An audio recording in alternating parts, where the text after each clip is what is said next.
النهارده هقول لك على 3 مهارات عمليه لازم تكتسبهم اجباري مش اختياري، عشان لو ما اكتسبتهمش دلوقتي والله العظيم هتندم، وكده لازم تكتسبهم، فحاول تتعلمهم بدري. يلا بينا. السلام عليكم ورحمه الله وبركاته، ازيكم عاملين ايه؟ يا رب تكونوا بالف خير حبايبي اخواتي، كل سنه وانتم طيبين. قبل اي كلام لايك سبسكرايب تعليق حلو زيك، ويلا بينا نخش على فيديو النهارده. اول مهاره وهي مهاره التواصل، الكوميونيكيشن. لازم يكون عندك مهاره التواصل. ليه؟ لانك من غير مهاره التواصل مش هتبقى عارف تتكلم، مش هتبقى عارف تتواصل مع اللي قبالك وتوصل له الفكره بتاعتك، ودي حاجه مرتبطه شويه بمهاره الاقناع، بس احنا في مهاره التواصل. لو حبيت تتعلم مهاره الاقناع اتعلمها، لكن مهاره التواصل اللي انا بكلمك فيها دي اهم مهاره انا شفتها. في ناس بتتولد بتعرف تتواصل وتتناقش وتقنع، اللي هي مهارة التواصل، وفي ناس بتتعلمها من خلال كورسات وغيره. طب يا علاء، انت يا علاء ذات نفسك متعلمها من كورسات؟ لا، انا عندي مهارة التواصل عندي طبيعية بالفطرة، حاببها بالفطرة كده.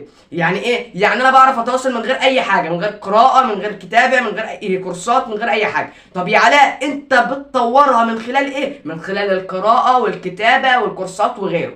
تمام؟ فانت عايز تتعلم اي مهاره ابدا بمهاره التواصل. المهاره الثانيه وهي مهاره التكيف.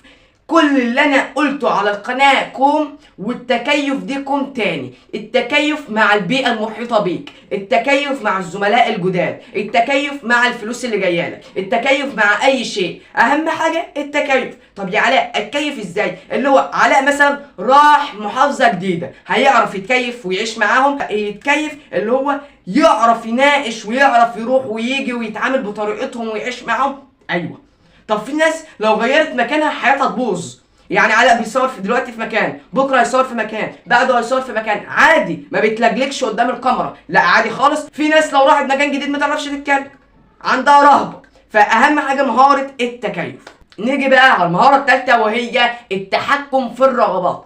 يعني ايه التحكم في الرغبات؟ التحكم في الرغبات ان يكون نفسك في حاجه والحاجه دي مضره وما تروحش تعملها، زي العاده السريه، المخدرات، الفيديو جيمز وغيره. مثلا التحكم في الرغبات برضه من ضمنها ان يكون مثلا معاك فلوس ونفسك في الحاجه الفلانيه، وتسك على الفلوس كده وتحطها في جيبك وتقول ممنوع اشتريها، ممنوع اشتريها. طب يا علاء يعني ايه ممنوع اشتريها؟ لا مش قصدي انك ممنوع تشتريها انك ما تشتريهاش. لو حاجه مفيده اصبر عليها اسبوعين على الاقل، بعد الاسبوعين شوف نفسك لسه عايزها ولا لا. لو لسه عايزها روح اشتريها، وبنسبه 95 لا 99% احب اقول لك انك هتنساها وهتنسى انك كنت عايز تشتريها اصلا. يبقى فيديو النهارده خلص، وما تنساش تحجز معايا في المطور اونلاين، هتكون على الرقم الازرق قدامك على الشاشه ده، هتكون بسعر رمزي جدا اقل من نص دولار ب 25 جنيه، يعني ببلاش حرفيا. برضه ما تنساش تطور من نفسك، انك تطور من ذاتك وتستكشفها.